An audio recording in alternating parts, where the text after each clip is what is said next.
ಈ ಫಿಲಿಪ ಪತ್ರಿಕೆಯನ್ನ ಕಲಿಯೋಣ. ನಿಮ್ಮೆಲ್ಲರನ್ನ ವಂದಿಸ್ತೇನೆ. 1ನೇ ಅಧ್ಯಾಯ 20ನೇ ವಾಕ್ಯದಲ್ಲಿ ಹೇಳ್ತಿದೆ, ಬದುಕಿದರೂ ಸರಿಯೇ ಸತ್ತರೂ ಸರಿಯೇ ನನ್ನ ದೇಹದ ಮೂಲಕ ಕ್ರಿಸ್ತನಿಗೆ ಮಹಿಮೆ ಉಂಟಾಗಬೇಕೆಂದು ನನಗೆ ಬಹಳ ಅಭಿಲಾಷೆ ಅದೇ. ಈ ಮಾತನ್ನ ಅಪೊಸ್ತಲನಾದ ಪೌಲನು ಹೇಳುವನಾಗಿದ್ದಾನೆ.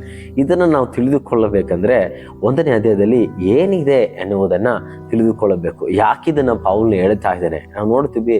ಅಪೊಸ್ತಲನಾದ ಪೌಲನು ಫಿಲಿಪ ಸಭೆ ಅವನ ಜೊತೆ ಒಳ್ಳೆ ರೀತಿಯಲ್ಲಿ ಸಹಕಾರದಿಂದ ಸೇವೆಯಲ್ಲಿ ಪಾಲುಗಾರರಾಗಿದ್ದು, ಅವನ ಜೊತೆಯಲ್ಲಿ ನಡೆದಂತಹ ಪ್ರೀತಿಯನ್ನೆಲ್ಲ ನೆನೆಸಿ ಅವ್ರ ಕೃತಜ್ಞತೆಯನ್ನು ಸಲ್ಲಿಸಿ ಅವರ ಮೇಲೆ ಪ್ರಾರ್ಥನೆಯನ್ನ ಹೇಳಿ ಅದಾದ್ಮೇಲೆ ಅವನ ಪರಿಸ್ಥಿತಿಯನ್ನು ಹೇಳುವನಾಗಿದ್ದಾನೆ. ನಾನು ಸೆರೆಮನೆಯಲ್ಲಿದ್ದೇನೆ, ನನಗೆ ಬಿಡುಗಡೆ ಆಗಬಹುದು, ಇಲ್ಲಾಂದ್ರೆ ನನ್ನ ಮರಣದಲ್ಲೂ ಕೂಡ ಅದು ಹೋಗ್ಬೋದು, ಏನಾದರೂ ಸರಿ ನನಗೆ ಸಂತೋಷ ಎಂಬುದಾಗಿ ಅವನು ಹೇಳುವನಾಗಿದ್ದಾನೆ. ನಾನು ಬದುಕಿದ್ರೆ ಇನ್ನೂ ಹೆಚ್ಚಾಗಿ ದೇವರ ಸೇವೆಯನ್ನ ಮಾಡಿ, ಇನ್ನೂ ಹೆಚ್ಚಾಗಿ ದೇವರ ಸಭೆಯನ್ನ, ಕ್ರಿಸ್ತನ ಶರೀರವನ್ನ ನಾನು ಬಲಪಡಿಸ್ತೀನಿ ಅಂತ ಹೇಳುವನಾಗಿದ್ದಾನೆ.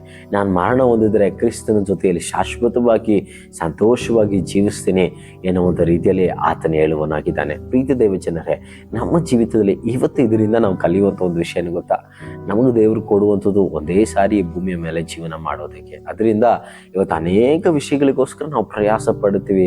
ಒಂದು ದಿವಸದಲ್ಲಿ ಅನೇಕ ಕಾರ್ಯಗಳನ್ನ ನಾವು ಮಾಡ್ತಾ ಇದ್ದೀವಿ.